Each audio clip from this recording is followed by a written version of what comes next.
Hello दोस्तों, मैं आप सबका हार्दिक अभिनंदन करता हूँ only I S by physics वाला के प्लेटफॉर्म पे। ओके, उड़ान 500 प्लस सीरीज़ में हमने इन्वायरमेंट सीरीज़ चला रखी है। हमने बहुत सारे टॉपिक्स कवर कर लिए। जो न्यू स्टूडेंट्स हैं उनके लिए रिक्वेस्ट है, आप जाओ हमारी चैनल पे ओनली आई एस एक्सटेंडेड, ये चैनल है, उस पर आप लोगों ने क्या करना है, कुछ नहीं करना। वहाँ पे प्लेलिस्ट में जाओगे, इन्वायरमेंट एंड इकोलॉजी के नाम से प्लेलिस्ट होएगा उड़ान 500 प्लस सीरीज़ के लिए।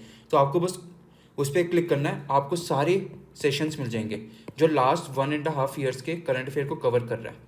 और आपको पता है इन्वायरमेंट बेसिकली क्या है, करंट बेस्ड क्वेश्चन ही आते हैं। स्टैटिक बेस्ड एक दो क्वेश्चन आएंगे, पर मैक्सिमम अगर 15 to 16 क्वेश्चन आ रहे हैं तो उसमें से मैक्सिमम करंट अफेयर ही होंगे। तो ये सीरीज़ आपके लिए बहुत इंपॉर्टेंट है, यही आपके इन्वायरमेंट के क्वेश्चन सॉल्व करवा देगा। हमने बहुत कॉम्प्रिहेंसिवली ये वन स्टॉप सोल्यूशन आपके लिए तैयार किया। ओके, देन प्रीलिम्स 2023 पास में आ रहा है, हार्डली कुछ मंथ्स रह गए। तो ऐसे मोमेंट में ना मैं आपको एक अब्दुल कलाम जी के बारे में बताऊंगा। वो हमेशा क्या कहते थे कि देखो, अगर आपको सक्सेस पाना है, पहली बार सक्सेस भूल जाओ होता क्या है। आप सक्सेस के बारे में मत सोचो, आपका फोकस क्या होना चाहिए, खुद पे कॉन्फिडेंस रखो। सिर्फ यही एक इम्पॉर्टेंट की है to crack this UPSC exam. अगर आपके पास सेल्फ कॉन्फिडेंस होएगा तो देखो, प्रीलिम्स में जो करेज ऑफ कन्विक्शन चाहिए, क्वेश्चंस को अटेम्प्ट करना, ऑप्शंस को आइडेंटिफाई करना कौन सा सही है कौन सा गलत है, देन लिमिटेड नॉलेज जो हम पढ़ के आ रहे हैं उससे कैसे क्वेश्चन सॉल्व करना है, तो वो सेल्फ कॉन्फिडेंस ही प्ले करता है वहाँ पे। तो सेल्फ कॉन्फिडेंस रखो पहली बार, एंड ऑब्वियसली हार्ड वर्क तो करना ही करना है, there is no shortcut to success. So जो फॉर्मर प्रेसिडेंट हमारे डॉक्टर अब्दुल कलाम जी थे, उन्होंने क्या बोला कि कॉन्फिडेंस एंड हार्ड वर्क ये सबसे बेस्ट मेडिसिन है to kill the failure. I know आप सबके अंदर एक थ्रेट आ रहा होगा, थ्रेट नहीं, I would say anxiety fears rise हो रहे होंगे कि क्या होएगा। अगर आप पहली एम के बारे में सोच लोगे तो कैसे सक्सेस पाओगे आप। सक्सेस भूल जाओ, फेलियर भूल जाओ, जस्ट आपके हाथ में क्या, सेल्फ कॉन्फिडेंस रखना एंड हार्ड वर्क, इस पर फोकस करो आप। ऑलराइट, ये आपने रख लिया, of course no one can stop you from being an IAS officer, right. जो भी आपकी मतलब चॉइस ऑफ सर्विस रहेगी, आईएएस, आईपीएस, फॉरेन, फॉरेस्ट, जो भी है। एंड हम लोग का हमेशा कंट्रीब्यूशन आपके साथ रहेगा ही, हार्ड वर्क हम कर रहे हैं अपने एंड से, आप लोग भी करो। Alright, okay. कॉन्फिडेंस, हमारे नोट्स पढ़ो, नोट से आपको कॉन्फिडेंस आ रहा होगा जब क्वेश्चन सॉल्व कर रहे हो आप। प्रीवियस के क्वेश्चन उठाओ आप, हमारे नोट से ऑब्वियसली आपको आइडिया लग रहा है कि ये सारे पीवाईक्यू के बेस्ड ही नोट्स बनाए गए हैं। ऑलराइट, करें स्टार्ट। सो अभी तक पिछले सेशन में हमने क्या कवर किया था, नेशनल इनिशिएटिव्स, जो इन्वायरमेंट की ट्रीटीज़, कन्वेंशन, इनिशिएटिव्स, ये सब थे। आज हम करेंगे इंटरनेशनल लेवल पे जो इनिशिएटिव्स लिए गए हैं, राइट। ट्रीटीज़, कन्वेंशन जो साइन हुई है करंट के पॉइंट ऑफ व्यू से। स्टैटिक वाली आप सबको आती है, अगर इसमें कुछ होएगा मेंशन स्टैटिक का तो मैं आपको एक्सप्लेन कर दूंगा, अदरवाइज स्टैटिक के सेशंस कवर कर लेना साथ में ये। ऑलराइट, तो आपका कॉम्प्रिहेंसिवली तैयार हो जाएगा। ओके, चलिए फिर। ओके, सो फर्स्ट जो न्यूज़ में थी, ambition on melting ice group, ये न्यूज़ में थी, राइट। ये कब हुई थी, COP27 में, राइट। अभी कॉन्फ्रेंस ऑफ पार्टी हुई थी UNFCCC की, तो वहाँ पे उसके पैरेलली ये एक ग्रुप बना था, ambition on melting ice group. क्योंकि ये जो कॉन्फ्रेंस मीट होती है UNFCCC की, तो उस टाइम क्या होता है, सारे नेशंस आपस में आ रहे हैं, तो कुछ नेशन सोचते हैं कि हम भी अपना इनिशिएटिव स्टार्ट कर लेते हैं। जैसे इंडिया ने स्टार्ट किया था international solar alliance with France, तो ऐसी ambition on melting ice group. तो अब देखो, इन ग्रुप्स को कैसे देखना है, पहली बार देखना है इन ग्रुप का ऑब्जेक्टिव क्या है, राइट, कौन से एरिया पे फोकस कर रही है। देन थर्ड पॉइंट आपने जो मोस्ट इंपॉर्टेंटली देखना है कि ये इंडिया पे फोकस है या नहीं है, और इंडिया इसका मेंबर है या नहीं है, ये एंगल से देखना है आपने। बिकॉज यूपीएससी ऐसे ही पूछेगा, ऑब्जेक्टिव कौन से एरिया पे फोकस कर रहा है, कब सेटअप हुई थी, एंड इंडिया इसका मेंबर है या नहीं है, बस यही देखेगा, राइट। ओके, तो ये इनिशिएटिव किसने स्टार्ट किया है, देखो,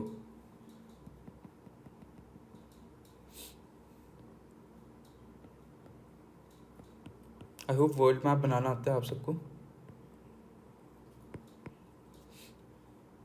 ओके, सो दो कंट्रीज़ हैं, एक कौन सी है, आइसलैंड, जहाँ पे आइसलैंडिक लो भी बनता है, राइट, पता है ना आपको, प्रेशर बेल्ट्स में Icelandic low, Aleutian low, Iceland. And then west coast of South America एक कंट्री है, चिली। सो इन दो नेशंस ने स्टार्ट किया ये ambition on melting ice group, because यहाँ पे क्या माउंटेन्स है। आइसलैंड भी देखो आर्कटिक सर्कल के पास लाई करता है, और चिली में क्या हाई माउंटेन्स है, एंडीज माउंटेन्स, और ये भी अंटार्कटिक सर्कल के पास लाई करता है। तो यहाँ के हाई माउंटेन्स जो है वहाँ की आइस क्या मेल्ट हो रही है, why? Because of simple reason, climate change. Okay, तो अब आइस मेल्ट इंपॉर्टेंट क्या है? बिकॉज आइस क्या है, it is a perennial source of what? River water. तो अगर आइस बहुत फास्ट मेल्ट होएगी तो रिवर का वाटर लेवल इंक्रीज होएगा, फ्लड कॉज करेगा, वहाँ की हैबिटेट्स जो रिवर के बैंक्स पे होंगी वो सारी इफेक्ट होंगी, राइट। और फ्यूचर में क्या होएगा, आइस मेल्ट हो चुकी होगी तो water level of reverse future में डिक्लाइन करेगा। So again water stress rise होएगा वर्ल्ड ओवर। सो हम क्या चाहते हैं, क्लाइमेट चेंज को टैकल करें और आइस को मेल्ट होने से रोके। सो इसलिए न्यू ग्रुप सेट हुए, ambition on melting ice group, right. So जो रीजन्स होते हैं जहाँ पे परमानेंट आपको आइस मिलेंगे, फ्रोजन एरियाज, उनको हम क्या बोलते हैं, क्रायोस्फीयर। ये यूपीएससी ने पूछा भी था मीन्स में, 2017 की मीन्स में पूछा था क्रायोस्फीयर रीजन के बारे में। सो सारे हैरान थे क्रायोस्फीयर क्या होता है। देखो हम क्रायोजेनिक इंजन भी यूज़ कर रहे हैं, राइट। क्रायोजेनिक टेक्नोलॉजी हम यूज़ करते हैं किसके लिए, सीड्स को कंजर्व करने के लिए। उसी से आप सोच सकते हैं क्रायो क्या हो गया, frozen area. So cryosphere, cryo means frozen, sphere means part of a earth. तो वो पार्ट ऑफ द अर्थ जहाँ फ्रोजन वाटर मिलता है, फ्रोजन आइस। सिंपल, ऐसे भी क्रैक कर सकते हो। कभी कभार क्या होता है, ऐसे टर्म्स आप क्रैक कर सकते हो। यूपीएससी से न्यू टर्म्स इंट्रोड्यूस करेगी, पर अब लॉजिक लगाओगे तो हो जाएगा। ऑलराइट। सो अब ये सिर्फ पोलर रीजन्स नहीं है, ये ऑल ओवर दी वर्ल्ड जहाँ जहाँ पे आपको फ्रोजन आइस मिलेगी, राइट, उसको हम बोलते हैं क्रायोस्फीयर, राइट। तो ये ध्यान रखना। तो ये किसने स्टार्ट किया, चिली एंड आइसलैंड ने, राइट। इसके और कौन कौन से मेंबर्स हैं हम देख लेते हैं वर्ल्ड ओवर। ये सारे इसके मेंबर्स हैं, राइट। चिली, आइसलैंड, पेरू, चेक रिपब्लिक, नेपाल, देखो साउथ एशियन नेशन एक नेपाल भी है, Finland, Senegal, Kyrgyzstan, Kyrgyz Republic बोलते हैं अब, समाओ, जॉर्जिया, जॉर्जिया पता है ना, कॉकेशियन माउंटेन वाला, ये न्यूज़ में रहता है, स्विट्ज़रलैंड पता ही है फेमस एल्प्स में, न्यूजीलैंड, मोनाको, वनुआटू, वनुआटू भी न्यूज़ में था, वाई? वहाँ का सी लेवल राइज हो रहा है आइलैंड्स में, पैसिफिक ओशन में, स्वीडन, टांजेनिया, लाइबेरिया, नॉर्वे, मेक्सिको। तो ये सारे। तो क्वेश्चन एक चीज़ आपको ऑब्जर्व जो इसमें करना है, साउथ एशियन नेशन एक ही है इसमें, नेपाल, इंडिया नहीं है। इंडिया में भी है ग्लेशियर्स, क्रायोस्फीयर रीजन है, पर still India is not its member, ये ध्यान रखना। Okay okay. नाउ नेक्स्ट जो राइज होता है COP27 आ गया। तो COP27 कहाँ हुआ था, शर्म एल शेख में, और कहाँ पे है लोकेटेड, इजिप्ट। ये अब मैंने आपको पिछले सेशन में भी बताया था, राइट। हाँ ये रहा, शर्म El Sheikh Egypt 2022 COP27, right. ये ध्यान रखना।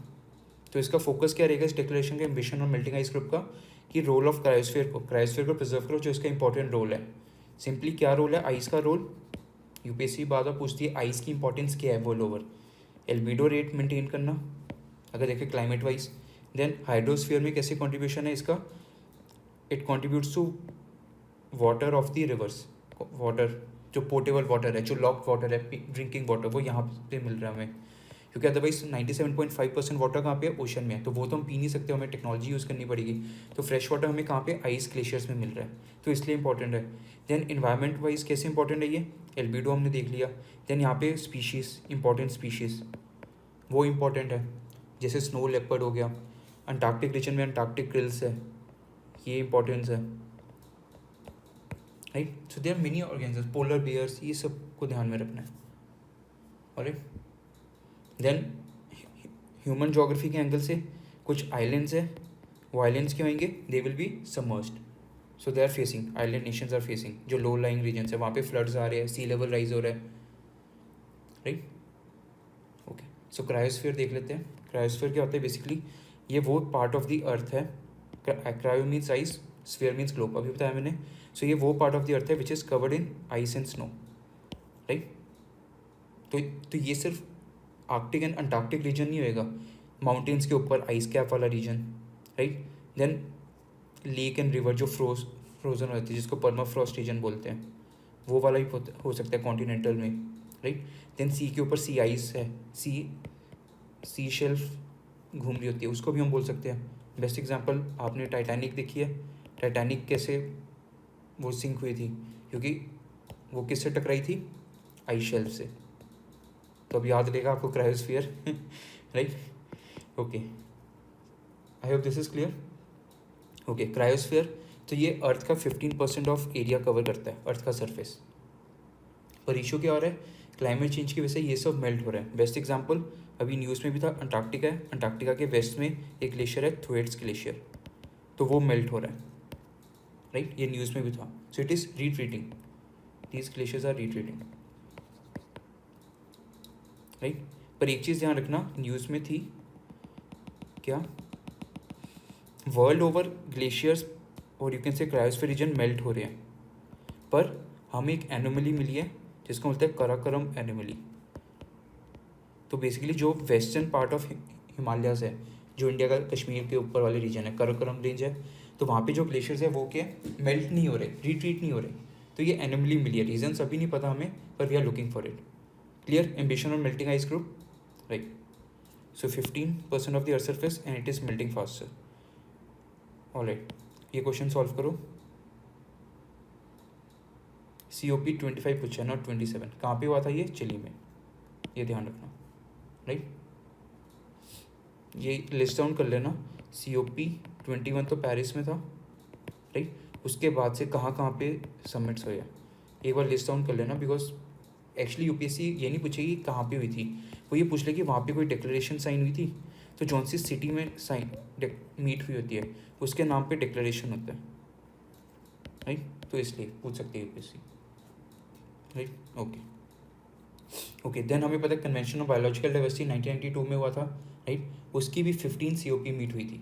कहाँ पे हुई थी, अबिडजान, राइट। ये ध्यान रखना। ओके, अब देखो, अभी उसकी एक मीट हुई थी, कहाँ पे, कन्विंग डिक्लेरेशन हुई थी, राइट। ये कन्विंग कहाँ पे है, चाइना में। इसकी दो जगह हुई थी, कन्विंग में और एक कनाडा में। तो डिक्लेरेशन हम ऐसे कलेक्टिवली बोलते हैं, कन्विंग Montreal.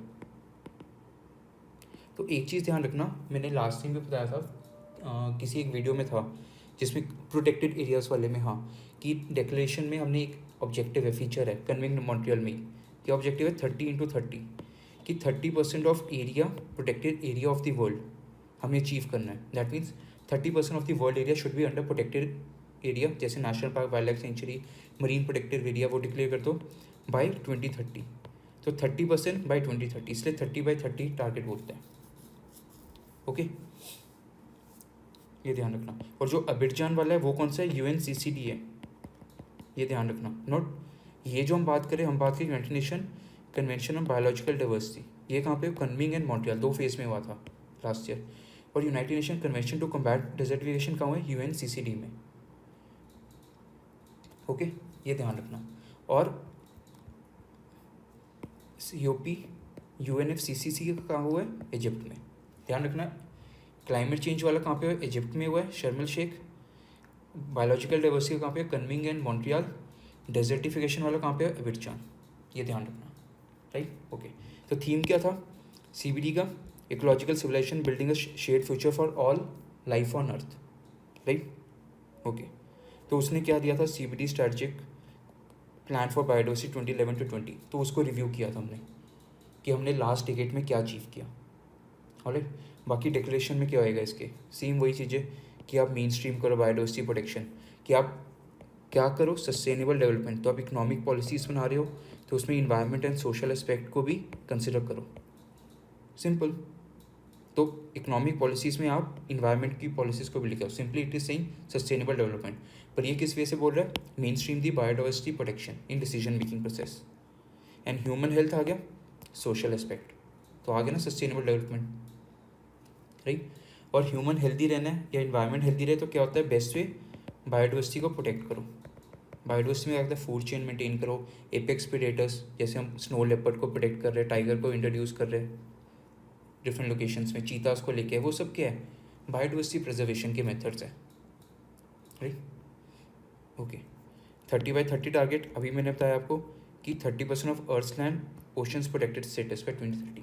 That means 30% of earth का एरिया लैंड एंड ओशन को मिला के it should be having protected status bye 2030, clear, alright. और हाँ, ये याद कर लेना, सस्टेनेबल डेवलपमेंट गोल्स 17 गोल्स है, याद रहेंगे।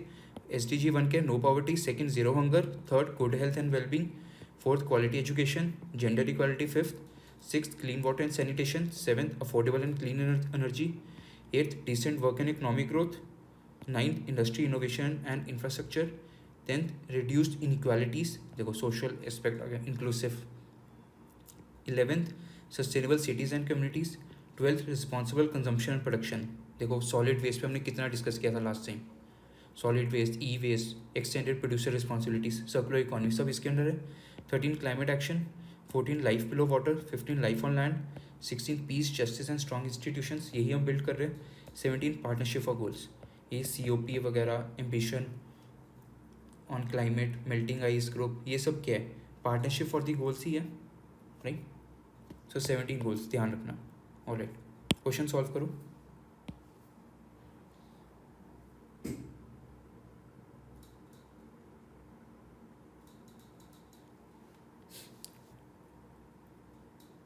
ओके क्या कह रहे हैं, biodiversity hotspots are located in tropical regions, only लिखा है, नहीं ट्रॉपिकल से बाहर भी है, सब tropical regions, this is wrong. India has 4 biodiversity hotspots, that is eastern Himalayas, western Ghats, Andaman Nicobar islands, ये रॉन्ग है। 3 है इंडिया के पास, वेस्टर्न घाट्स वाला रीजन, राइट, हिमालयस वाला रीजन, हिमालयस को भी 2 पार्ट में डिवाइड किया हुआ है, और जो अंडमान निकोबार है वो थर्ड हो गया, western Ghats, eastern Himalaya and Andaman Nicobar, ये 3 रीजन एमएस से डिवाइड करते हैं, right, clear. So this is also wrong, so 4th is the answer, correct पूछ रहा है, ऑलराइट। स्टॉकहोम 50 + 50 क्या कहता है ये, बताओ, आपके दिमाग में आना चाहिए स्टॉकहोम 50 होता क्या है।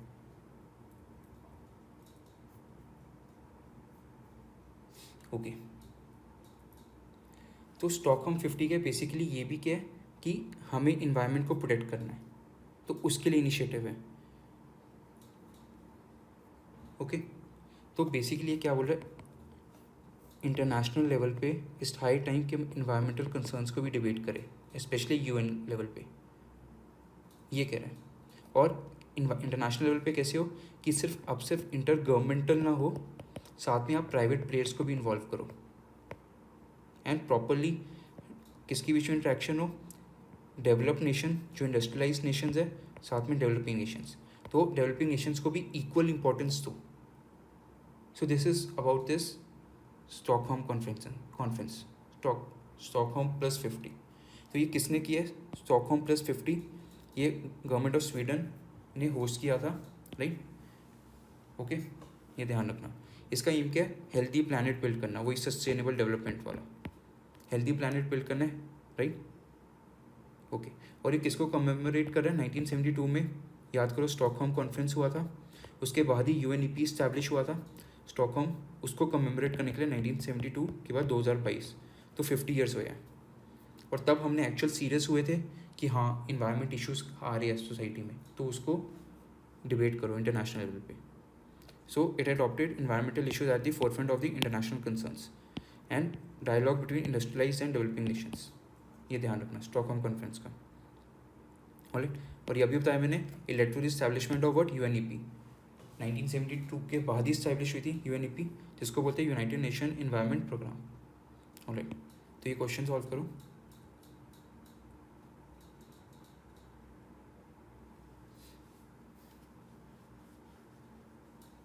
Okay first UN international conference कहाँ हुई थी, स्टॉकहोम, अभी बताया 1972 में, C is the answer, alright.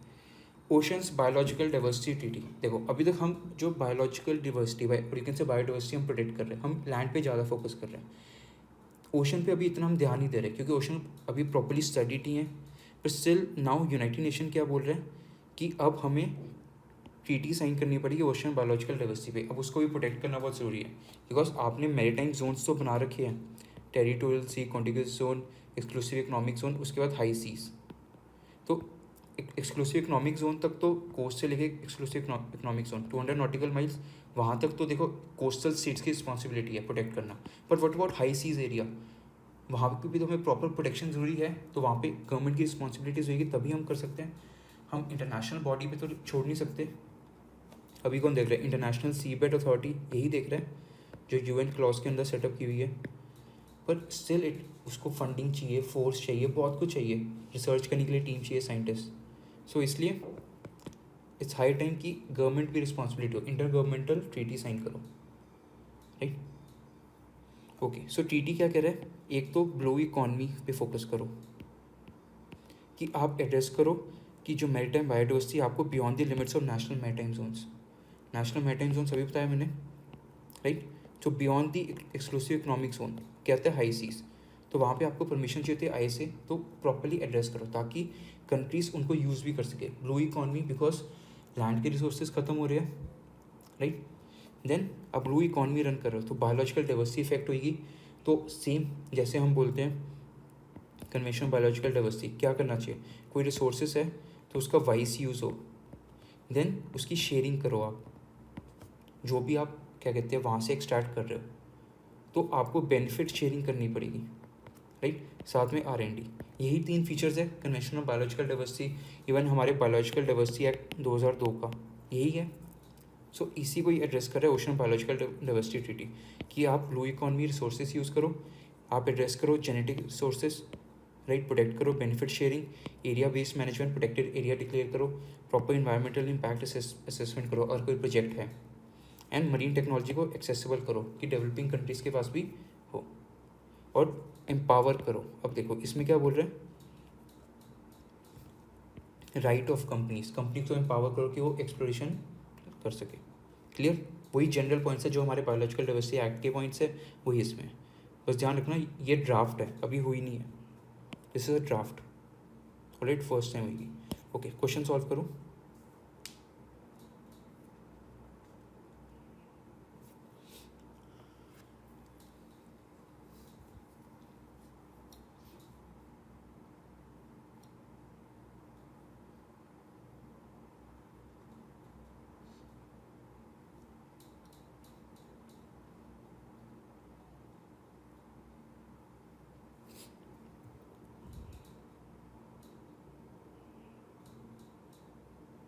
Okay, क्या कह रहे हैं?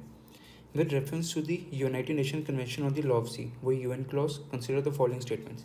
A coastal state has the right to establish the breadth of its territorial sea up to a limit not exceeding 12 nautical miles, measured from the baseline determined in accordance with the convention. Yes, ये coast line है उसकी up to 12 nautical miles तक। वो क्या होता है? Coastal waters होते हैं, ट्रू, या इंटरनल वाटर्स बोलते हैं। Ship of all states whether coastal और landlocked enjoy the right of innocent passage through the territorial sea. True, right? Exclusive economic zone shall not extend beyond 200 nautical miles. Yes, coastal से 200 nautical miles तक क्या आता है? Exclusive economic zone. अभी होता है from the baseline, ये true. So all 3 are correct, correct पूछ रहे हैं, D is the answer, right. Alright,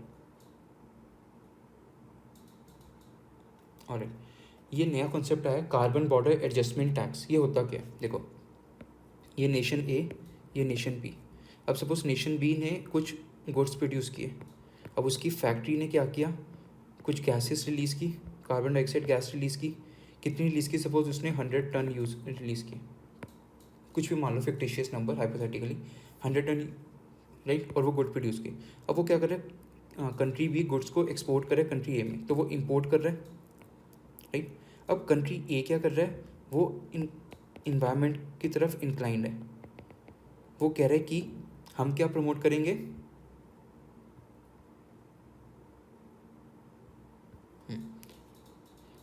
SDG 12 क्या है? Responsible consumption and production.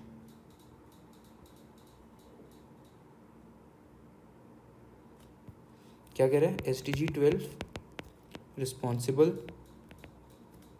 Production and consumption. तो रिस्पॉन्सिबल प्रोडक्शन में क्या आता है? देखो, कंजम्पशन ए ऐड कर रहा है, प्रोडक्शन में भी क्या है कि आप इन्वायरमेंट फ्रेंडली वे में गुड्स को प्रोड्यूस करो कि कार्बन इम्पैक्ट ना हो, बायोडाइवर्सिटी इम्पैक्ट ना हो, बेसिकली इन्वायरमेंट को थ्रेट नहीं होना चाहिए।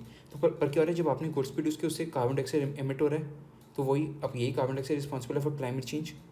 तो ये क्या कर रहा है, to discourage be to produce goods using fossil fuels या फिर कार्बन डाइऑक्साइड एमिशन रोकने के लिए। तो ये क्या करेगा, सपोज गुड्स का प्राइस 10 है प्लस साथ में टैक्स लगा देगा। टैक्स कितना होएगा, जितना उसने कार्बन डाइऑक्साइड एमिट किया। सो कार्बन एमिशन बेस्ड वो टैक्स लगाएगा, तो उसको क्या बोलते हैं, carbon border adjustment tax. So duty on imports based on the amount of carbon emissions resulting from the production of the product in question. Simple, बस इतना ही ध्यान रखना है इसके बारे में। तो ये एक्चुअली कौन लेके आया है, ये प्रपोज किया यूरोपियन नेशन ने। तब अभी COP जब हुई थी UNFCCC की शर्म एल शेख में, राइट, COP 29 थी तो वहाँ पे। और किसने किया, इप्सा, राइट। ब्रिक्स है, ब्रिक्स में से आर हटा दो बस, ब्रिक्स हो गए ये सारे, India, China, Brazil, south Africa. तो ये सारी के इमर्जिंग नेशंस है, इनको तो अभी फॉसिल फ्यूल्स यूज़ करना है, तो ये तो एमिट करेंगे। अब ऐसे तो उनकी गुड्स नहीं बेच पाएंगे, तो फिर एक्सपोर्ट नहीं कर पाएंगे, हमारा फॉरेक्स नहीं आएगा, इकॉनमी गिरेगी, right. So this is right. So European union ने क्या बोला है, हम ये स्टार्ट करेंगे कब से, 2026 से। अभी किया नहीं है पर 26 से करेंगे हम स्टार्ट, ओके। और इसने बोला हम लिमिटेड सेक्टर्स पे ही फोकस करेंगे। कौन कौन से, electricity, iron and steel, fertiliser, aluminium and cement. अभी इन पे स्टार्ट करेंगे, फिर बाद में। तो ये ध्यान रखना, it is not applicable on all sectors, no, only few sectors, limited sectors you can say, right, ये ध्यान रखना, ओके। इम्पैक्ट तो वही रहेगा इसका। इंडिया पे क्या इम्पैक्ट रहेगा, इंडिया की इंडियन इंडस्ट्री इम्पैक्ट होगी, एक्सपोर्ट हमें करना है वो गिरेगा। ऑलरेडी के EU हमारा one of the largest exporting destination है, 17% ऑफ गुड्स जाता है हमारा, तो देखो कितना इफेक्ट होएगा हमारा, राइट। और इसमें से 17% में से क्या है, देखो जो टोटल हमारा 100% एक्सपोर्ट जा रहा है, उसमें से 16% ऑफ गुड्स जो है एक्सपोर्ट हो रहा है, वो फॉल होएगा under this mechanism, carbon border adjustment tax. तो ये तो 6% ऑफ गुड्स इफेक्ट होंगे, मेजर नहीं हो रहा पर स्टिल 6% भी बहुत होते हैं, राइट। तो मैक्सिमम कौन सी इम्पैक्ट होगी हमारी, बिकॉज हम मेजर एक्सपोर्टर किसके, आयरन एंड स्टील गुड्स, तो iron and steel industry effect होगी, उसके बाद एल्यूमिनियम इंडस्ट्री, तो ये मैक्सिमम इफेक्ट होगी, राइट। तो आप ये रीड कर सकते हो।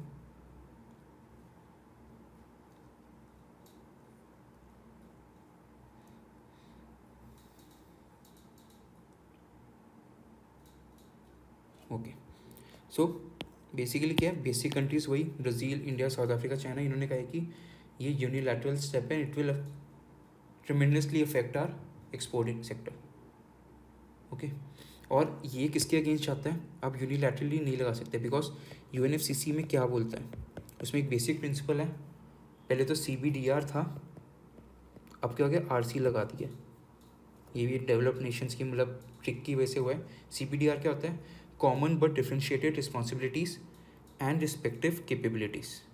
तो देखो, जिन्होंने बहुत टाइम से, जब से इंडस्ट्रियलाइजेशन स्टार्ट हुए थे, यूरोप एंड US यही रिस्पॉन्सिबल है फॉर एमिशन ऑफ कार्बन, तो उनकी रिस्पॉन्सिबिलिटी है कि वो एमिशन को रोके और मेजर्स ले कार्बन को सिक्वेस्ट्रेशन करने के लिए, कार्बन को एब्जॉर्ब करने से एटमॉस्फेयर के लिए।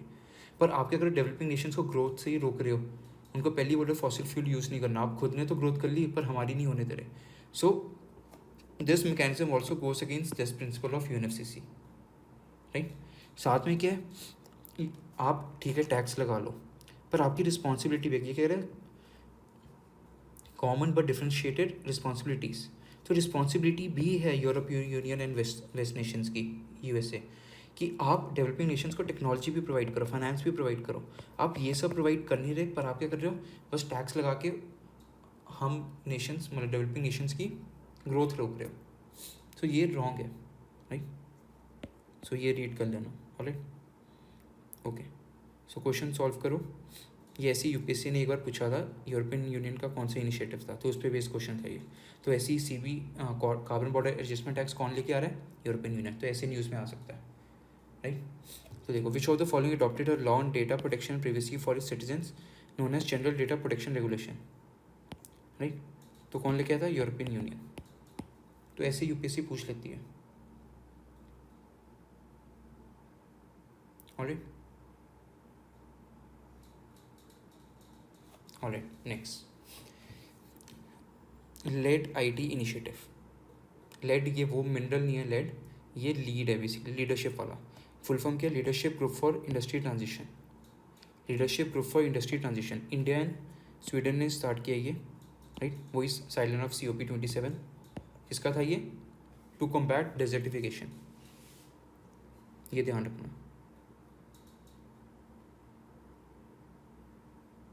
राइट। बोल रहे ओके। तो ये क्या कह रहे हैं?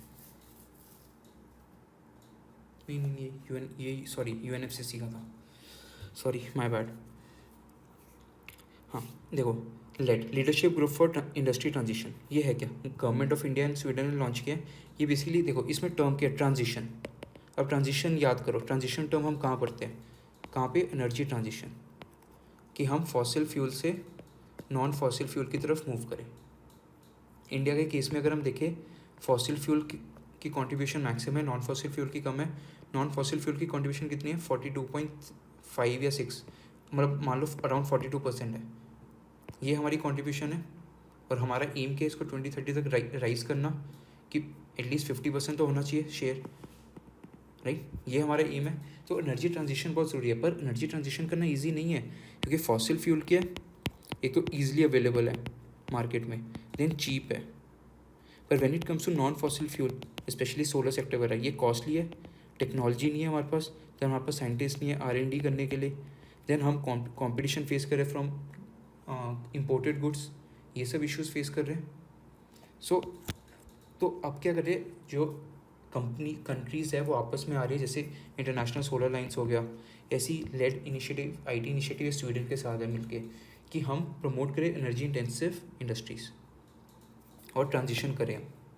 ये है बेसिकली कि एनर्जी को हम प्रमोट करें, transition towards non fossil fuels, ये ध्यान रखना। अल्टीमेटली हमारा ऑब्जेक्टिव क्या है? Net zero carbon emission. World over target क्या है? 2050। इंडिया का टारगेट क्या है? 2070 तक नेट ज़ीरो अचीव करना है। ओके। इसका सेक्रेटेरिएट कहाँ होएगा? इसका होएगा स्वीडन में। स्वीडन की कैपिटल है स्टॉकहोम, तो वहाँ पे है स्टॉकहोम इन्वायरमेंट इंस्टीट्यूट, स्वीडन में इसका सेक्रेटेरिएट होएगा। ओके। बेसिकली हमारा एम क्या है? पेरिस का एग्रीमेंट में जो टारगेट था वो अचीव करना, क्या? Net zero carbon emission, right. Alright, तो ये आ गया। Increasing resilience to changes in climate, energy security, transition करोगे, इनोवेशन, जॉब क्रिएशन होगी, ये हमारा एम है basically, simply low carbon transition. Alright, तो क्वेश्चन सॉल्व करो।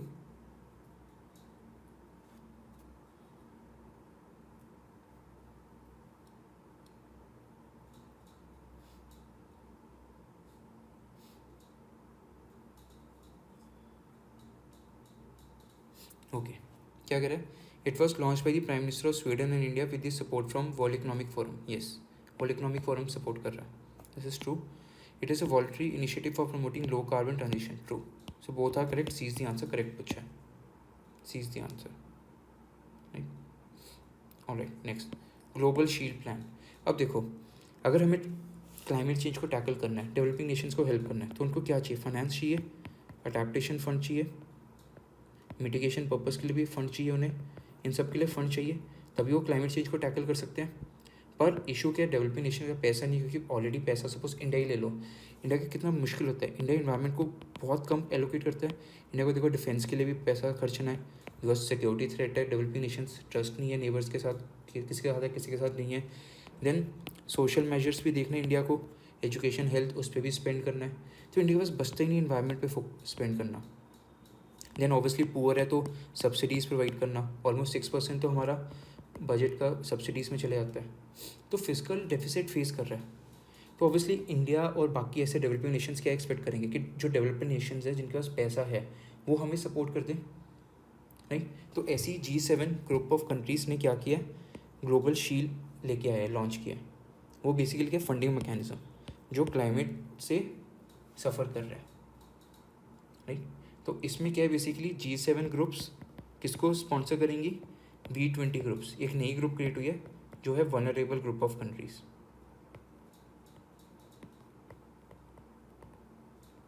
राइट। तो उनको हेल्प करेंगे फंडिंग में। बेसिकली कोई डिज़ास्टर होता है, अभी इंश्योरेंस प्रोवाइड करो, देन रिहैबिलिटेट करना, रिस्पॉन्स करना, रिलीव करना, राइट, ये है। और फर्स्ट कंट्री किसको मिलने वाला है, मतलब गेस करो किसको मिलने वाला है, मतलब इसका रेसिपिएंट। वर्ल्ड ओवर सबसे बड़ा भूखा कौन है, कौन सबसे पहले हाथ फैलाता है कि हमें पैसा दो?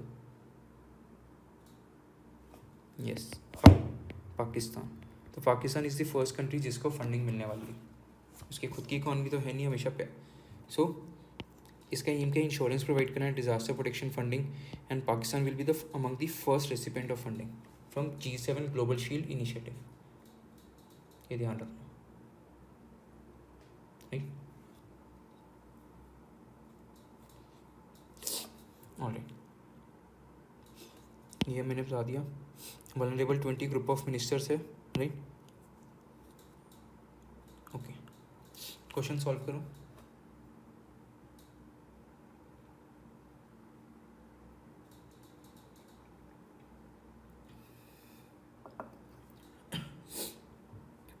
क्या कह रहे हैं?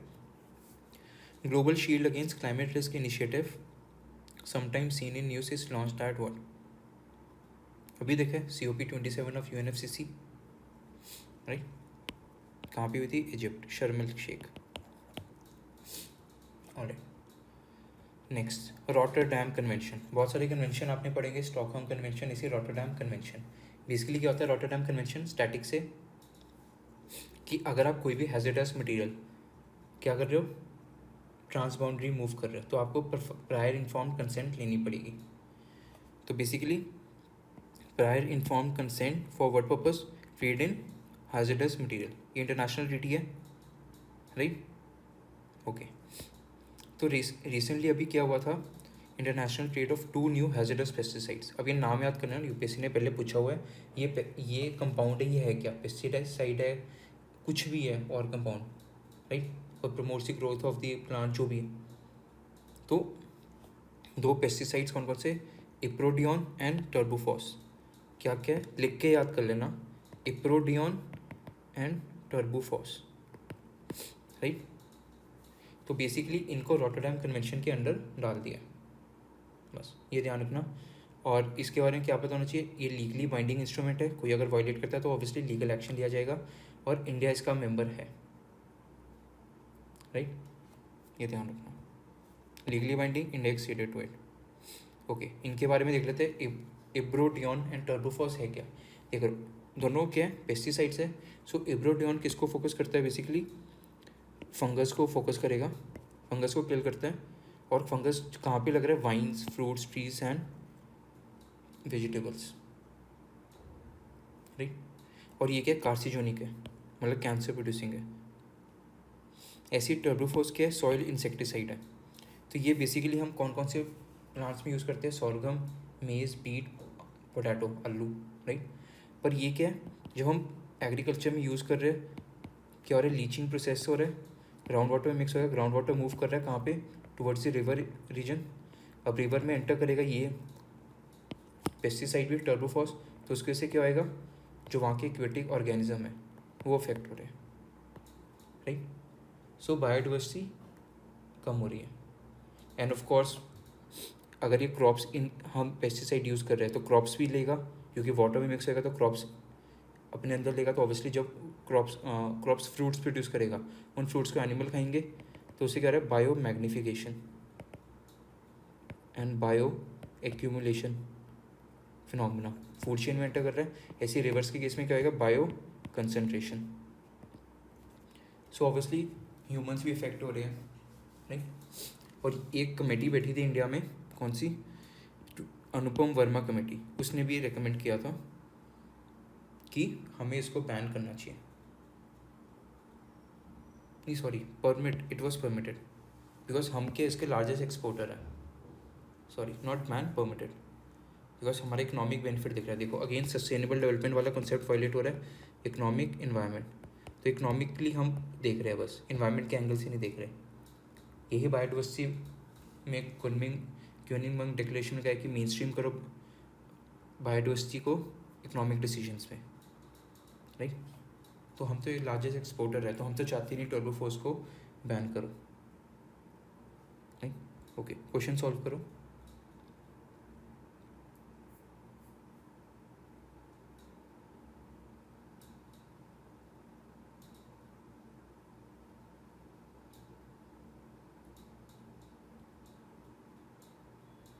ऑलराइट, क्या है? B is the answer, limited use of toxic chemicals. Alright, done. ये हम देख चुके हैं, ये अगेन न्यूज़ में थी तो इसलिए रेपिटेटिव टॉपिक हो गया ये। इसमें बस एक पॉइंट हमें देखना है। अभी प्रेजेंट टाइम पे जो हाईसीज को रेगुलेट कर रहा है, कौन कर रहा है? It is being regulated under United nation convention on the law of the sea. वो सब कुछ रेगुलेट करता है। कोई भी एक्टिविटीज़ हो रही है, माइनिंग हो रही है, cable laying, movement of ships, या आपको कोई एनिमल कैप्चर करना है या कुछ भी करना है, सब इसके अंडर है। ऑलराइट, तो यूएन क्लॉज के बारे में देख लेते हैं। राइट, ये कब थी? 1982 में साइन हुई थी, इंडिया इसका मेंबर है, राइट। ओके, ये क्या डिसाइड करता है? मैरीटाइम जोन्स, कोस्टल लाइन है, राइट, उसके 12 नॉटिकल माइल्स तक क्या हम बोलते हैं? टेरिटोरियल सी। फिर उसके अलग 12 तक कंटिग्यूस जोन, फिर आगे 200 तक क्या है? ये कोस्ट से ही है, कोस्ट लाइन से 200 मीटर तक हम बोलते हैं exclusive economic zone, right. This is you know. Okay, India इसका 1982 से इसका मेंबर है, मैंने बता दिया। ओके, देन ये क्या इंश्योर कर रहा है कि हमें ओशन को प्रोटेक्ट करना है। सो ये इंश्योर करता है डेवलप नेशन से डेवलपिंग नेशन तक टेक्नोलॉजी, फंडिंग, ये सब ट्रांसफ़र हो, ये इंश्योर करता है, राइट। ओके, तो ये रीड कर सकते हो, ये मैंने बता दिया आपको, राइट। ओके ओके, अभी रिसेंटली एक बुक इशू हुई है, कौन सी? Unconventional water resources. Basically again it is in tune with word blue economy. देखो, आज हमने जितने देखे हैं सबके अब एक ओशन की तरफ भाग रहे, लैंड की तरफ बात ही नहीं कोई कर रहा, सब ओशन के रिसोर्सेज यूज़ करो। तो अनकन्वेंशनल वाटर रिसोर्सेज, ये बुक किसने कंपाइल की है? पहले नाम पता होना चाहिए, United Nation University Institute for water environment and health, पहली body. Second body, United Nation University Institute for integrated management of material fluxes and of resources, second body. Third, United Nation food and agriculture organisation, third. इन 3 bodies ने, ये नाम याद कर लेना, United Nation Institute for water environment and health, United Nation Institute for integrated management of material fluxes and of resources, third is United Nation food and agriculture Organization. तो FAO तो आ ही सकता है, फाओ के नाम से तो आ ही सकता है, राइट। ओके, तो ये क्या कह रहे हैं? वाटर रिसोर्सेज, वाटर से रिसोर्सेज कैसे हम यूज़ कर सकते हैं? देखो, एक तो वाटर में क्या है? Aquatic organisms. देन वाटर में क्या? सलाइन वाटर है, सॉल्ट्स है, वो यूज़ कर सकते हैं हम, राइट। क्या आपके टूथपेस्ट में नमक है तो सॉल्ट यहाँ से आ रहा है। ब्रैकिश वाटर, ज़्यादा अमाउंट ऑफ सॉल्ट्स होंगे। देन एग्रीकल्चर ड्रेनेज वाटर, जो एग्रीकल्चर से वाटर आ रहा है उसमें भी तो न्यूट्रिएंट्स है, उसकी वजह से यूट्रोफिकेशन फिनोमिना हो रहा है, बिकॉज नाइट्रोजन फॉस्फोरस एंटर कर रहा है ओशन बॉडी में, यूट्रोफिकेशन। तो हम नाइट्रोजन फॉस्फोरस एक्सट्रैक्ट करके उसको फर्टिलाइजर में डाल के फिर से प्लांट्स को प्रोवाइड कर सकते हैं, बिकॉज इंडिया के मैक्सिमम सॉइल में क्या नाइट्रोजन फॉस्फोरस मिसिंग है, तो हम रिसाइकल कर सकते हैं। देन जो वेस्ट वाटर इंडस्ट्री से आ रहा है उसको भी रिसाइकल करके हम यूज़ कर सकते हैं एज अ ग्रे वाटर। तो वाटर रिसोर्सेज की एप्लीकेशन बहुत है, राइट, ये ध्यान रखना। तो हमें क्या बेसिकली इनकी अभी क्या क्वालिटी डिक्रीज़ हुई है ना, तो हम क्वालिटी फिर से राइज कर सकते हैं अगर हम ट्रीटमेंट प्रोसेस सही करते हैं, राइट। ये है। सो बेसिकली इस बुक ने, कौन सी बुक? अनकन्वेंशनल वाटर रिसोर्सेज, इसने 6 कैटेगरीज आइडेंटिफाई किए कि हम कैसे वाटर रिसोर्स को टैप कर सकते हैं। एक तो क्या? हार्वेस्टिंग वाटर, कैसे? जो वाटर आ रहा है, रेन वाटर हार्वेस्टिंग होता है, उसको हम टैप करें। तो एयर है, ग्राउंड में जो वाटर है, हम वाटर वो टैप कर सकते हैं। बारिश नहीं हो रही तो क्लाउड सीडिंग करो, right. Silver nano particles use करते हैं हम क्लाउड सीडिंग के लिए, राइट। फॉग को हार्वेस्ट करो, फॉग से भी बहुत बेनिफिट होते हैं। कुछ प्लांट्स को अगर ग्रो करना है, जैसे कॉफ़ी प्लांट्स होते हैं, उनको ग्रो करना है तो फॉग चाहिए जो शील्ड करता है डायरेक्ट सनलाइट से, तो फॉग को भी हार्वेस्ट कर सकते हैं। फॉग होता क्या है, लो हाइट क्लाउड से, राइट। देन हम रेन वाटर हार्वेस्टिंग करें, कैचमेंट्स बिल्ड करें, ये वाटर रिसोर्सेज हम यूज़ करते हैं। स्टोरेज देखो डायग्राम में शो कर रहा है, तमिलनाडु तो क्वाइट फेमस है इस चीज़ के लिए, राइट। देन हम डिसैलिनेशन, जो मिनरल्स आ रहे हैं उसमें से रिमूव करें और यूज़ करें, राइट। देन फ्रेश वाटर ख़त्म हो रहा है, अभी हमने देखा मेल्टिंग आइस, तो मेल्टिंग आइस क्या है, it is a source of fresh water. वो आइस मेल्ट करे तो obviously source of fresh water ख़त्म हो रहा है, तो हम टेक्नोलॉजीज लेके आए कि हम जो ग्राउंड वाटर है उसको यूज़ करें, इवन ओशन के वाटर को यूज़ कर सकते हैं। Then reusing of municipal and agriculture waste water,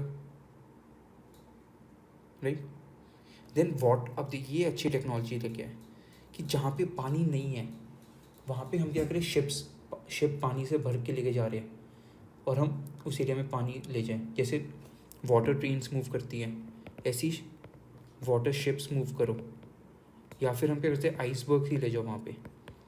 जैसे लद्दाख रीजन में है, लद्दाख रीजन में क्या है, वहाँ पे वाटर को कैप्चर किया जाता है कैसे, आइसबर्ग्स, आइस को हम फ्रोज करते हैं, वाटर को फ्रोज किया आइस फॉर्म में, और फिर उस आइस को यूज़ करते हैं समर्स में फॉर ड्रिंकिंग पर्पस। पर इशू क्या है, आइस शिप ब्लास्ट से क्या होता है, इन्वेजिव स्पीशीज़, ये सबसे बड़ा इशू है। इंडिया में ऐसे ही स्प्रेड हुआ है वाटर ह्यासिंथ, ऑल दो ब्रिटिशर्स ने इंट्रोड्यूस किया था, पर अब शिप ब्लास्ट की वजह से भी बहुत सारे इन्वेजिव स्पीशीज स्प्रेड हो रहे हैं इंडिया में। वन ऑफ द रीज़न क्या है, जो गल्फ ऑफ मन्नार में 21 इंपॉर्टेंट आइलैंड्स है अनइनहेबिटेड, वहाँ पे कोरल्स खराब वो हो रहे हैं, डिस्ट्रॉय हो रहे हैं, डेड हो रहे हैं। क्यों हो रहे हैं, because of ship blast, invasive species spread हो रही है, राइट। देन रेन वाटर को कैप्चर करो, पूरा रेन वाटर कैप्चर नहीं होता ना, कुछ ही सरफेस वाटर और ग्राउंड वाटर में जाता है, बाकी सारे एवेपोरेट हो जाता है, तो उसको कैप्चर कर लो, राइट। ये है 6 measures. So this is a good thing, new technologies आएंगी, अब हमें न्यू डायमेंशंस पता चल गई कैसे हम अनकन्वेंशनल वाटर को रिसोर्सेज को टैप कर सकते हैं, राइट। तो इसमें R&D प्रमोट करो, पैसा दो, अप्रोचेस लेके आओ, multi dimensional approaches and all, right. Alright, question solve करो।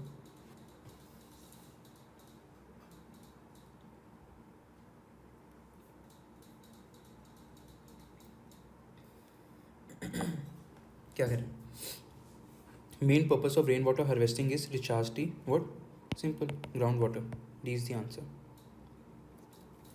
Alright, UN energy plan of action towards 2025, global energy crisis, why, Russia global energy supply करता है, उसने रोक दिया, तो यूरोप सफ़र किया, इंडिया वैसे ही डिपेंडेंट है।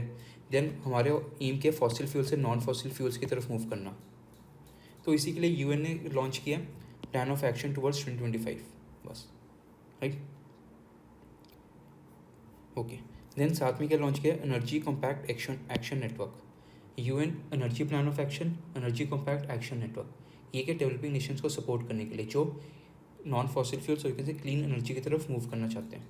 तो फाइनेंशियल असिस्टेंस प्लेज कितना गया, $600 बिलियन का, राइट। अभी मैंने बताया था SDG कौन सा था एनर्जी वाला, 7, affordable, reliable and modern energy services. ये UPSC ने पूछा भी था GS3 के मेंस में कि इसकी डेफिनेशन क्या है, कि energy should be affordable, reliable and modern energy, non fossil हो, अनकन्वेंशनल हो एनर्जी, रिलायबल, सप्लाई रिलायबल हो और कॉस्टली ना हो, राइट। अभी देख लो ऑयल पेट्रोल का कितना पैसा महंगा हो रखा है, कहाँ 2 साल पहले 3 साल पहले 70 रुपीज़ का था पेट्रोल, अब ऑलमोस्ट 100 टच कर गया हर जगह।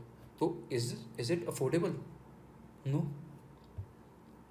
राइट। और क्या एम है हमारा, रिलायबल हो, मॉडर्न एनर्जी, तो मिक्स ऑफ एनर्जी यूज़ करो, क्या, renewable with non renewable, that means fossil and non fossil fuel को, right. And at the same time energy efficiency improve करो, ओके। तो ये कौन सी बॉडी थी, UN एनर्जी। तो UN एनर्जी के बारे में देख लेते हैं। UN है तो दैट मीन्स यूनाइटेड नेशन की बॉडी है ये, कौन सी, फील्ड ऑफ एनर्जी, किसने सेटअप किया, UN system chief executive board. तो बेसिकली UN एनर्जी किसको रिपोर्ट करता है, CEP को, right. UN chief executive board for coordination इसको सपोर्ट और रिपोर्ट करता है, ऑलराइट, ये ध्यान रखना। तो ये इसका ऑब्जेक्टिव क्या है, वही UN SDG 7 अचीव करना, राइट।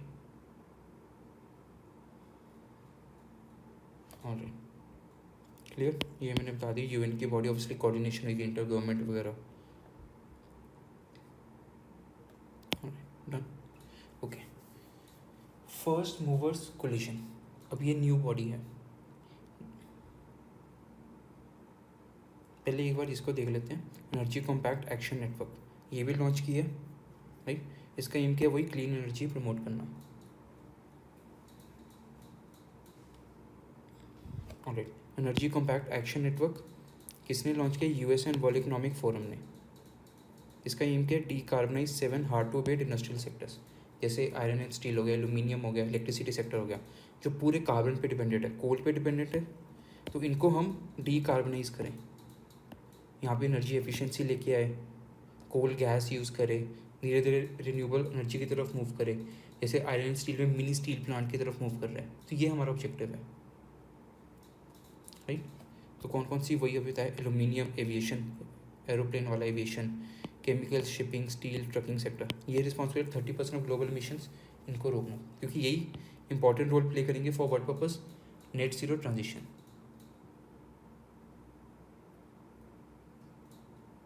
ऑलराइट, ओके, यही सेम ऑब्जेक्टिव्स किसके हैं, first movers coalition steering board right. तो ये स्टीयरिंग बोर्ड किसका है, एनर्जी कॉम्पैक्ट एक्शन नेटवर्क का, तो इंडिया ने ज्वाइन किया right.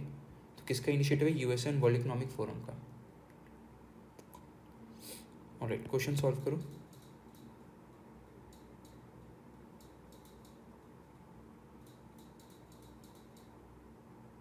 Yes, it aims to decarbonize the heavy industry and long distance transport sector. True. It is an initiative of the World Travel and Tourism Council. ये wrong है, किसका है, World Economic Forum का and US का। So he is correct right. Alright, international plant based food working group. So अभी एक new global body setup की है to support plant based food sector.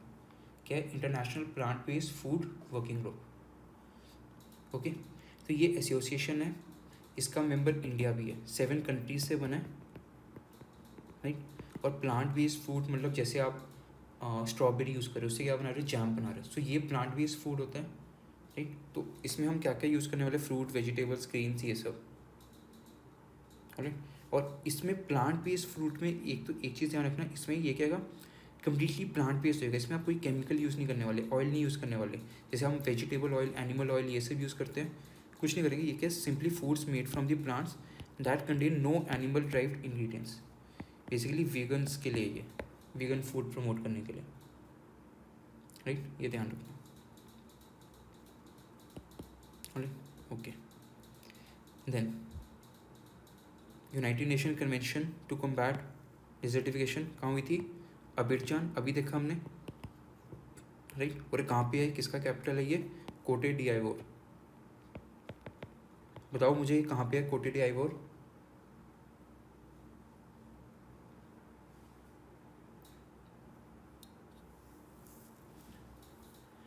Okay, इसका COP 15 हुआ था लास्ट ईयर, अबिडजान राइट। ओके, अबिडजान कोटे D आइवोर में। तो ये क्या बेसिकली इंटर गवर्नमेंटल है, मेडअप ऑफ गवर्नमेंट्स एंड कुछ ऑर्गेनाइजेशंस भी, जैसे EU, यूरोपियन यूनियन। और जो इसकी मीट होती है हर 2 साल में होती है, बाइनल मीट होती है, कब से हो रही है, 2001 से, तभी इसकी अभी 15 ही पहुँच जाइए। तो अभी 14 सेशंस हुए, अभी 15 था राइट। याद करो 14 सेशन जो इसका लास्ट था वो कहाँ पे था, इंडिया में था 2019 में, और अब इसका 2022 में हुआ राइट। ओके, अब इसका फोकस क्या है, वही to combat desertification, that means जो वर्ल्ड ओवर लैंड डिग्रेडेशन हो रहा है, लैंड रिस्टोरेशन करनी है, ड्रॉट कंडीशन, ये सब। इसकी एक अच्छी बात क्या थी, अबिडजान डिक्लेरेशन हुआ था, उसमें इसने इस बार बोला, ये शायद पहले भी बताया था मैंने, अबिडजान डिक्लेरेशन में क्या था कि आप लैंड डिग्रेडेशन को तो रोको right, net zero land degradation तो अचीव करना है, पर साथ में आपके जेंडर एस्पेक्ट भी लाना है, जेंडर इक्वालिटी भी प्रमोट करो। तो अब इन्वायरमेंटल प्रॉब्लम को जेंडर के एंगल से भी देखा जा रहा है, ये ध्यान रखना राइट। अबिडजान डिक्लेरेशन की ये इंपॉर्टेंस, और ये मैंने बता दिया आपको, लास्ट टाइम इंडिया ने होस्ट किया था 14 सेशन। अबिरचान इस बार जेंडर इक्वालिटी प्रमोट किया, नहीं ओके। इसके बारे में देख लेते हैं, कन्वेंशन के बारे में। 1994 में हुआ था।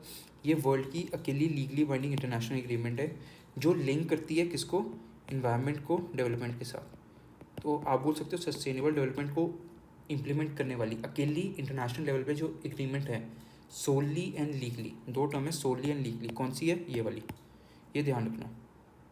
और ये मेनली फोकस कहाँ करती है, ड्राई लैंड वाले रीजन्स में, बिकॉज वहीं पर ही हमें डेजर्टिफिकेशन दिख रही है, राइट, वो कॉम्बैट करना है।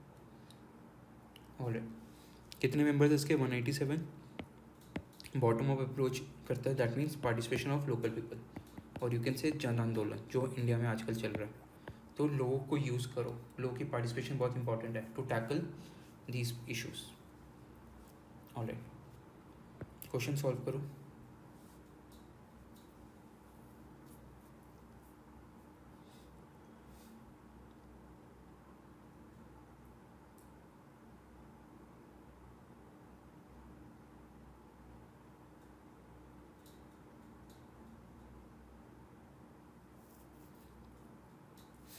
ओके, क्या कह रहे हैं, it aims to promote effective action through innovative and national programmes and supportive international partnerships. True, जैसे एग्जांपल पॉन्ड चैलेंज हो गया।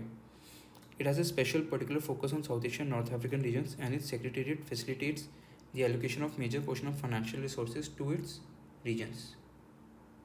तो ये रॉन्ग है। ये बेसिकली कहाँ फोकस कर रहा है, मेनली अफ्रीका पे कर रहा है, और जो ड्रॉट प्रोन रीजन्स है वहाँ पे मेनली फोकस करता है ये। तो वर्ल्ड ओवर जहाँ पे ड्रॉट और डेजर्टिफिकेशन है, ये ध्यान रखो। Second is wrong. ये यूपीएससी का क्वेश्चन है। It is committed to bottom up approach encouraging the participation of local people in combating the desertification. ये भी बताया मैंने, is also true. So D is the answer, sorry C is the answer, because statement 2 is wrong, right.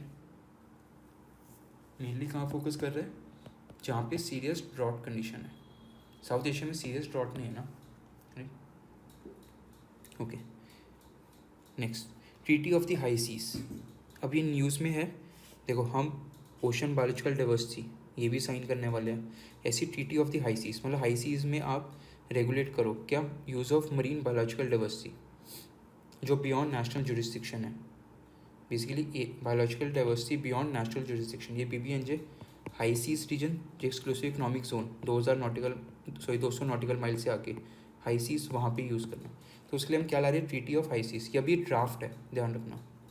और तो इसकी conference हुई थी कि हम कैसे कंक्लूड करें, अभी हुई नहीं है, बात चल रही है बस। तो एम क्या, ये यूनाइटेड नेशन के अंडर हो रही है, treaty of the high seas. Objective conservation and sustainable use of marine biological diversity where BBNJ beyond national jurisdiction, or you can say biological diversity beyond national jurisdiction। Okay, तो UN के under है, मतलब obviously UN clause के under रहेगा, और high seas area को focus करता है ये, that is beyond exclusive economic zone, right. बाकी बायोलॉजिकल डाइवर्सिटी प्रमोट करो तो ऑफकोर्स कैसे करोगे, प्रोटेक्टेड एरिया सेटअप करोगे, that means area based conservation, right. Capacity building, technology transfer करोगे, इन्वायरमेंटल इम्पैक्ट असेसमेंट, वही सेम चीज़ें जो पहले हमने पढ़ी थी starting of this session, right. तो within the framework of UN clause high seas को कवर करेगा, राइट, ये मैंने बता दिया। Area based management tools, environmental impact assessment, marine protected areas हम सेटअप कर रहे हैं, राइट। अभी चल रहा है न्यूज़ में मरीन प्रोटेक्टेड एरियाज 2 हमने सेटअप अंटार्कटिका में करने हैं, 2 कर दिए और प्रपोज है। कौन कौन से 2 एरियाज हम कर चुके हैं, पहले ही बताया था मैंने। मरीन प्रोटेक्टेड एरियाज कौन कौन से हम कर चुके हैं अंटार्कटिका में सेटअप, और कौन से प्रपोज एरियाज है। तो अंटार्कटिका के रीजन है ये न्यूज़ में, ध्यान रखना। Capacity building, right, okay. Next, high seas के लिए एक बॉडी सेटअप की हुई है IUCN ने, हाई सीज अलायंस 2011 में हुई थी, ऑलराइट। तो ये क्या, partnership of organization groups, NGOs वगैरह इन सब की है, राइट।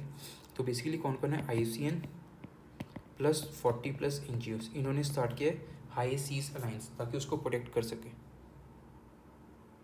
ऑलराइट। तो हाई सीज ट्रीटी UN के अंडर है, high seas alliance IUCN plus 40+ NGOs, ये ध्यान रखना, ऑलराइट। ये क्वेश्चन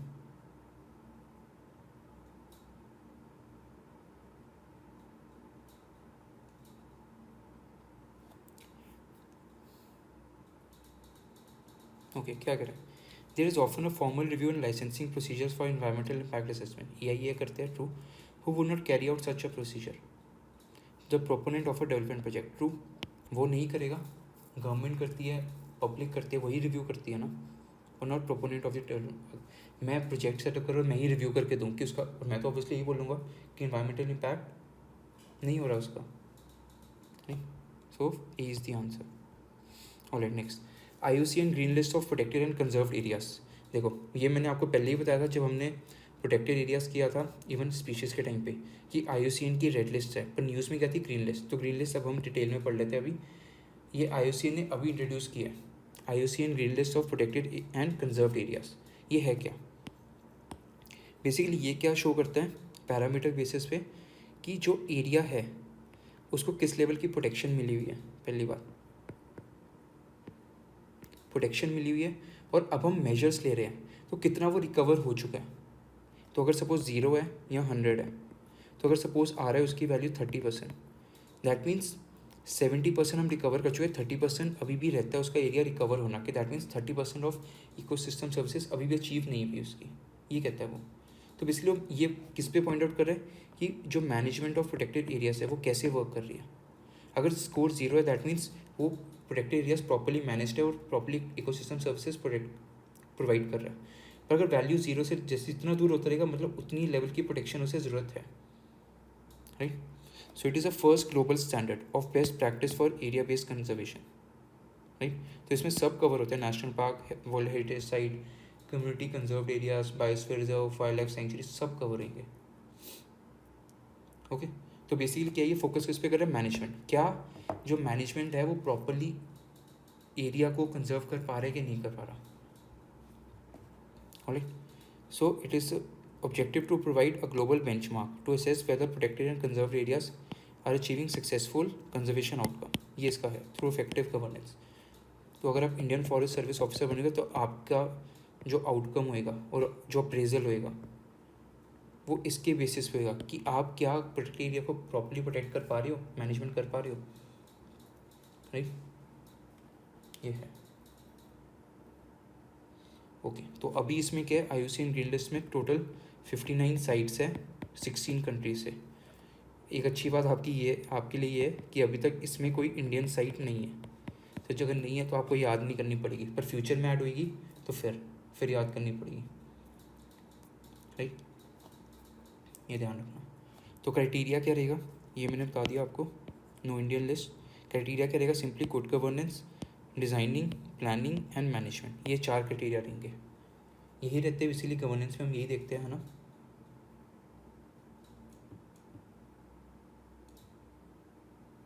राइट, ऑलराइट, ओके। ऐसे ही हम लिखे ग्रीन स्टेटस ऑफ स्पीशीज़, सिर्फ प्रोटेक्टेड एरियाज नहीं है, स्पीशीज़ के लिए भी है।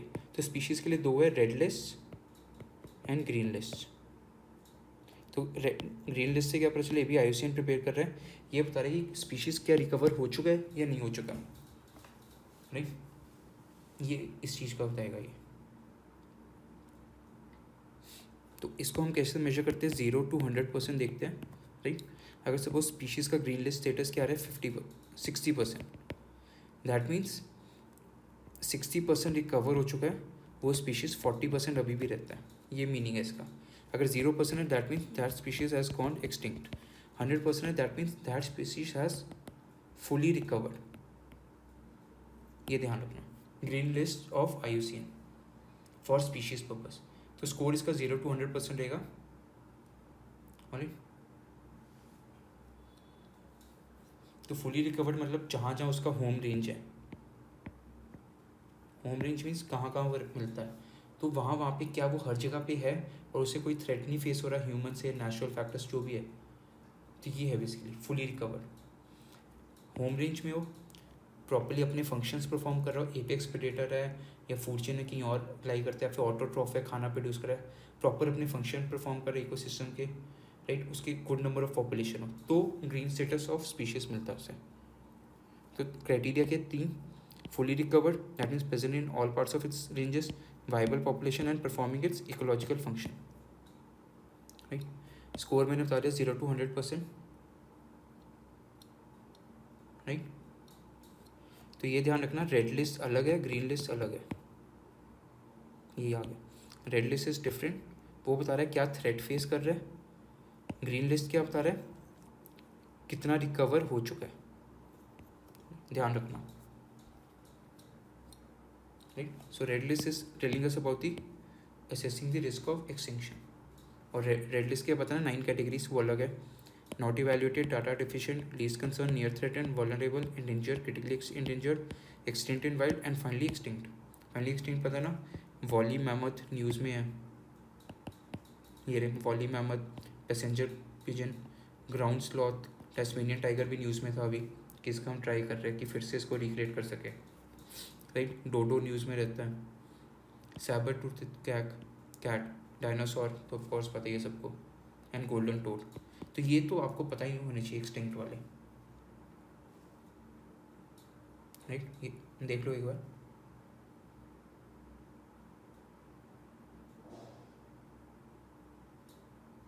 Alright, next fire ready formula, ये है क्या? देखो वर्ल्ड ओवर क्या हो रहा है, अगर आप देखो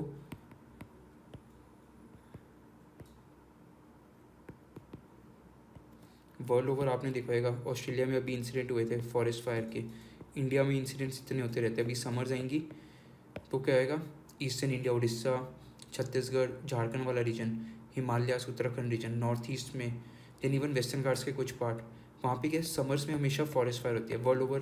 देन कैलिफोर्निया वाले रीजन में हमेशा मिलती है। देन अमेजोन फॉरेस्ट में भी फॉरेस्ट फायर हो रही है, हमने देखा था last year. So world over, even Europe में भी, बिकॉज यूरोप में भी क्या हो रहा है, टेम्परेचर राइज हो रहा है, हीट वेव कंडीशन दिखी थी। सो वर्ल्ड ओवर क्या हो रहा है, फॉरेस्ट फायर इंक्रीज हो रहा है। इसकी वजह से क्या हो रहा है, बायोडाइवर्सिटी इफेक्ट हो रही है, वाइल्ड लाइफ इम्पैक्ट हो रहा है, डिक्लाइन हो रही है।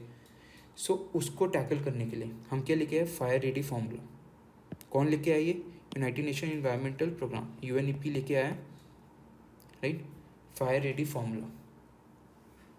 तो फायर रेडी फॉर्मूला में है क्या, वो कह रहे हैं कि आप देखो, आप जब प्लानिंग वगैरह कर रहे हो, मैनेजमेंट कर रहे हो, देन फायर फाइटर्स को भेज रहे हो, तो वो कह रहे हैं कि 60% टाइम अपना जो फॉरेस्ट फायर को मैनेजमेंट में लगा रहे हो, वो आपका जाना चाहिए planning, prevention, preparedness and recovery में।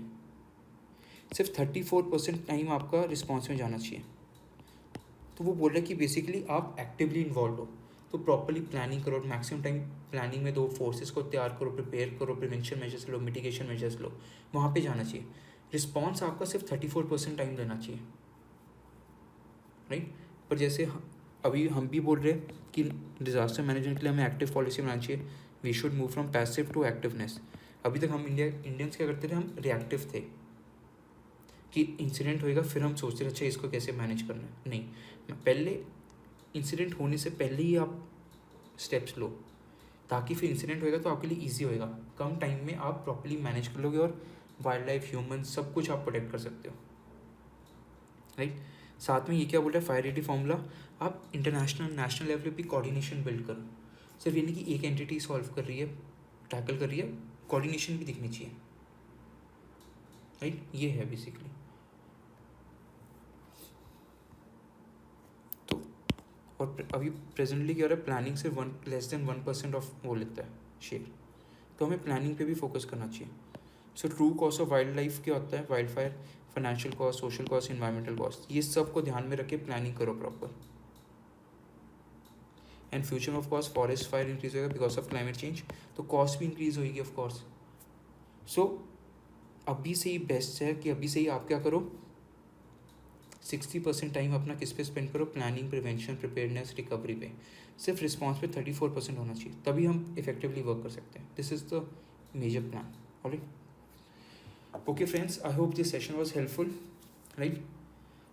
अब आपको पता चल गया इंटरनेशनल इनिशिएटिव्स, नेशनल लेवल भी कर दिया हमने, इंटरनेशनल लेवल भी। आपको सिर्फ अब वीडियो देखनी है, PDF आपको मिल जाएगी, राइट। इसकी उड़ान 500+ इन्वायरमेंट की PDF अवेलेबल होगी, तो उसमें सारे टॉपिक्स कवर्ड है, तो वो एक साइड कंबाइंड आपको PDF मिली होगी, तो आप उसमें से पढ़ो। कोई इशू होता है कमेंट सेक्शन में बताओ, right. Alright, okay, thank you friends, have a nice day ahead. कोई इशू होता है feel free to approach us, right. हमने मेहनत कर दी अपने एंड से, अब आप अपने एंड से मेहनत करो, रिवाइज करो, आई डोंट थिंक सो ये सेशन अभी 1 घंटा लिया है, पर जब आप पढ़ोगे सेकेंड टाइम इसको 30 मिनट्स लगे, थर्ड टाइम फोर्थ टाइम पढ़ोगे तो आगे से सिर्फ 5 मिनट्स का ही रह जाएगा टॉपिक। हार्डली कितनी ऑर्गेनाइजेशंस की हमने, हार्डली 10 to 12 ऑर्गेनाइजेशंस की है। तो आपको सिर्फ उसका क्या क्या देखना है कि एक तो उसका ऑब्जेक्टिव, देन कब सेटअप हुई, इसके मेंबर्स, राइट, और इंडिया इसका मेंबर है या नहीं है, बस यही देखना है और कुछ नहीं देखना। तो it takes hardly 5 to 10 minutes to revise all this things. Alright, okay friends, thank you so much, have a nice day ahead, next time मिलते हैं। Alright, best of luck for your prelims 2023। Okay, thank you so much.